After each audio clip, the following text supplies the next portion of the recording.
ওয়ালাইকুম। সবাইকে স্বাগতম আরেকটি নতুন ভিডিওতে।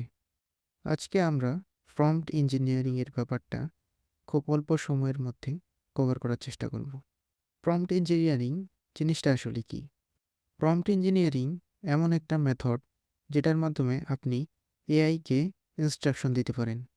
আপনি এআইকে বলে দিতে পারেন আপনি আসলে কোন ধরনের রেজাল্ট চাচ্ছেন। আগে কম্পিউটারের সাথে মেশিনের সাথে যোগাযোগ করার বিষয়টি বেশ জটিল ছিল। কম্পিউটারের সাথে যোগাযোগ করতে গেলে পূর্বে আমাদের কোডিংয়ের মাধ্যমে, প্রোগ্রামিংয়ের মাধ্যমে এটিকে ইনস্ট্রাকশন দিতে হতো এবং কাজ করিয়ে নিতে হতো। কিন্তু প্রম্পট ইঞ্জিনিয়ারিংয়ের কারণে বিষয়টা অনেকটাই সহজ হয়ে গিয়েছে। এখন কম্পিউটার বা এআই এগুলো আ মানুষের মানুষের ভাষাটাই বুঝতে পারছে এবং আপনি যদি ঠিকভাবে প্রম্পট ইঞ্জিনিয়ারিংটা বুঝতে পারেন, তাহলে খুব সহজেই এই এআইকে আপনি কি চাচ্ছেন সেটা বুঝিয়ে দিতে পারবেন এবং অন্যান্যদের থেকে যারা প্রম্পট ইঞ্জিনিয়ারিং এর বিষয়টা জানে না, তাদের থেকে অনেক বেটার রেজাল্ট পাবেন। আপনি যদি এআইকে কোনো কিছু জিজ্ঞেস করেন, তাহলে ওই টপিকটা সম্পর্কে কিছু বিষয় যদি আপনি আ তাকে না বলে দেন, তাহলে আপনাকে অনেক বেশি সে জেনারালাইজ উত্তর দিবে। যেটা হয়তোবা আপনার প্রবলেম সলভ নাও করতে পারে। তাই আমাদের উচিত প্রম্পট লিখার সময় কিছু স্ট্রাকচার ফলো করা এবং কিছু বিষয় এআইকে ক্লিয়ার করে দেওয়া। তো আমাদের প্রম্পট ইঞ্জিনিয়ারিং স্ট্রাকচারে প্রথম যে বিষয়টা ক্লিয়ার করতে হবে সেটা হলো যে গোল ঠিক করে দেওয়া। আসলে আমি চ্যাটজিপিটির কাছ থেকে কী চাচ্ছি? এই বিষয়টা চ্যাটজিপিটিকে ক্লিয়ার করে দিতে হবে। ২ নম্বর বিষয়টি হলো রোল স্পেসিফাই করে দেওয়া। চ্যাটজিপিটিকে বলে দিতে হবে আসলে সে কোন রোলে আমাকে উত্তরটা দিবে। সে যদি মার্কেটিং ম্যানেজার হয়ে থাকে, তাকে বলে দিতে হবে যে, "চ্যাটজিপিটি তুমি একজন মার্কেটিং ম্যানেজার অথবা মার্কেটিং এক্সপার্ট। তুমি আমাকে মার্কেটিংয়ের এই প্রবলেমটার উত্তর দিবা।" ৩ নম্বর বিষয়টি হলো কনটেক্সট বলে দেওয়া। তাকে বলে দিতে হবে যে আসলে কনটেক্সটটা কি? কোন সিচুয়েশনে আমি তার কাছ থেকে আ উত্তরটা চাচ্ছি। আমার আসলে সিচুয়েশনটা কি? এটা হতে পারে আমার কোম্পানি ১০ বছর থেকে মার্কেটে আছে এবং হঠাৎ সেলস ড্রপ করেছে।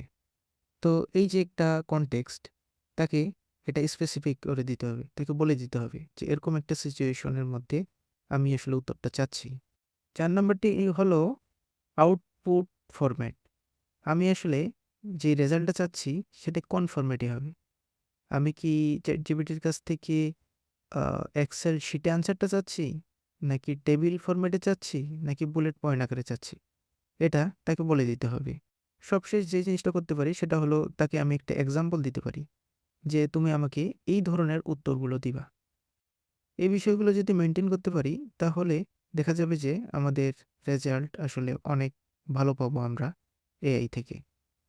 এর বাইরেও আমরা আরো বেশ কিছু আ বিষয় মেইনটেইন করতে পারি। যেমন আমরা ChatGPT-কে কোয়েশ্চেন করতে বলতে পারি। তাকে বলতে পারি যে, "তুমি আ আরো ক্লিয়ারিফিকেশন পাওয়ার জন্য আমাকে কোয়েশ্চেন করো। যাতে তুমি আরো ভালো রেজাল্ট দিতে পারো।" এর ফলে সে যদি আমাকে কোয়েশ্চেন করে এর ফলে আ এআই এর কাছে আমার আ কনটেক্সটটা আরো বেশি আ ক্লিয়ার হবে। এর ফলে রেজাল্টটাও সে অনেক ভালো দিতে পারবে। আমাদের বেশ কিছু জিনিস জানা উচিত প্রম্পট ইঞ্জিনিয়ারিং এ। আমরা যখন একটা প্রম্পট লিখি তখন আসলে এটার একটা লিমিটেশন আছে। তো আ আমরা যদি অনেক বড় প্রম্পট লিখি যেটা ওই লিমিটটাকে ক্রস করে যায়, তখন আসলে ওই প্ল্যাটফর্মটা ওই পুরো প্রম্পটটাকে কাউন্ট করে না। তার লিমিটেশনের শুরুর অংশটাই শুধু কাউন্ট করবে। ধরুন আপনি আপনার যেই ChatGPT-র ভার্সনটা ইউজ করছেন, তো সেটার ক্যাপাসিটি যদি হয় ১০,০০০ এবং আপনার প্রম্পট সাইজটা হয়ে যায় যদি ১২,০০০, তাহলে সে শুধুমাত্র ১ম এর ১০,০০০ আ ওয়ার্ডের যেই আ ওয়ার্ড বা টোকেনই বলি, আর যেহেতু যদিও ২ টা বিষয়ই সম্পূর্ণ আলাদা টোকেন এবং ওয়ার্ড। তো ১ম ১০,০০০ টোকেনকেই সে শুধুমাত্র কাউন্ট করবে। বাকি ২,০০০ কে সে কাউন্ট করবে না এবং ১ম ২,০০০ টোকেন আ দিয়েই আসলে সে আপনাকে আনসারটা প্রোভাইড করবে। এর বাইরেও যদি আপনি প্রম্পট ইঞ্জিনিয়ারিং এর বিষয়গুলো আরও ইন ডেপথ এক্সপ্লোর করতে চান, তাহলে ওপেন এআই প্লেগ্রাউন্ড এই প্ল্যাটফর্মটাতে আপনি এক্সপ্লোর করতে পারেন। এখানে আপনি আরও অনেক বিষয় পেয়ে যাবেন। টেম্পারেচার, টপ পি, এরকম বেশ কিছু বিষয় পেয়ে যাবেন, যেগুলোর মাধ্যমে আপনি আসলে বুঝতে পারবেন যে কিভাবে চ্যাটজিপিটি আসলে কাজ করে, কিভাবে আরও কাস্টমাইজ আনসার পাওয়া যায়। খুব সংক্ষেপে যদি টেম্পারেচার এবং টপ পি সম্পর্কে বলি, এটি আপনি আপনার প্রম্পট ইঞ্জিনিয়ারিংয়ে প্রম্পট লেখার সময়ও ব্যবহার করতে পারেন। তো আপনি যখন টেম্পারেচার এবং টপ পি এই দুটোকে যতটাই কম রাখবেন, আপনি ততটাই সিরিয়াস আনসার পাবেন এবং এক্সাক্ট আনসার দেওয়ার চেষ্টা করবে চ্যাটজিপিটি আপনাকে। এবং এগুলোকে যতটা বাড়িয়ে দিবেন, চ্যাটজিপিটি ততটাই আপনাকে ক্রিয়েটিভ এবং র্যান্ডম আনসার দেওয়ার চেষ্টা করবে। তো আজকের ভিডিওটা এই পর্যন্তই। নেক্সট ভিডিওগুলোতে আমরা আরও ইন ডেপথ এক্সপ্লোর করার চেষ্টা করব প্র্যাকটিক্যালি। সেই পর্যন্ত আমাদের সাথেই থাকুন। ধন্যবাদ। আসসালামু আলাইকুম।